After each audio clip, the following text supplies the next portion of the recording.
Let's first look at this comment and this post that has come from Kainerugaba, and then he's redacted it. What do you think this shows?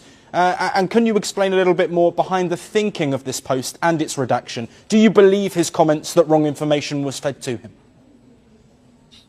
Yeah, so it's not clear whether this is actual intelligence that he received, or maybe it was a speculation based on the fact that Bobi Wine has previously retreated to the US. But in terms of why he retracted the tweet, I think this has been a common pattern with Muhoozi. So in the past, his father has been forced to apologize to Kenyans after Muhoozi tweeted something implying that Uganda could capture Nairobi. And similarly, his uncle, General Saleh, has also had to issue an apology to the European Union due to tweets from Muhoozi. So this is a common pattern that has gone on with Muhoozi issuing tweets or statements on social media and then retracting them soon afterwards, and should not be surprising to anyone. He probably retracted the tweet in order to let the situation calm down and to resume cordial relations with the US. Uganda has strong cooperation with the US, especially in terms of counterterrorism, that kind of thing. So this probably what informed his decision to retract the tweet, just to resume those cordial relations. Wamboy, what also followed was a threat to any countries that in the future might want to house Bobi Wine while he is in hiding. Why do you think he sent this message? And which countries may be inclined to look after Bobi Wine? Yeah, so as I have just mentioned, Bobi Wine has previously sought asylum in the US. So that is definitely one avenue that might be available to him.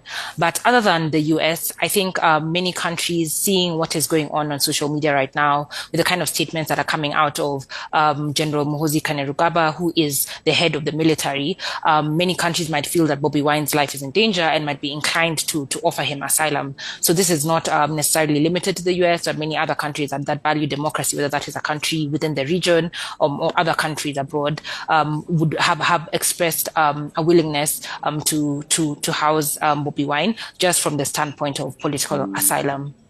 And Wamboy, let's build on that then. What do you think the wider African perspective on the ongoing situation in Uganda is? So I would say that the wider African perspective is that President Museveni has been in power for a long time and is well respected across the continent. I think many young people might say that they are in favor of Bobi Wine just because he has that sort of support base among young people, both in Uganda and across the continent. So I would say that opinion is slightly divided, and depending on who you ask, you might get a different perspective on this. And finally, Wamboy, of course, many experts believe that Kainerugaba is the president in waiting after his father, President Yoweri Museveni. Given his activity on social media, which we know is common, how do you think that will be perceived by the people of Uganda? Yeah, so as you mentioned, Muhoozi is well known for issuing such controversial statements on social media platforms. So Ugandans, I would say, have probably grown used to this. Actually, people from all around the world have grown used to seeing this sort of statements from him on social media. So it doesn't come as that much of a surprise. And they also would know by now to take his statements with a pinch of salt. As I've mentioned, he has often retracted the statements that he has issued on social media.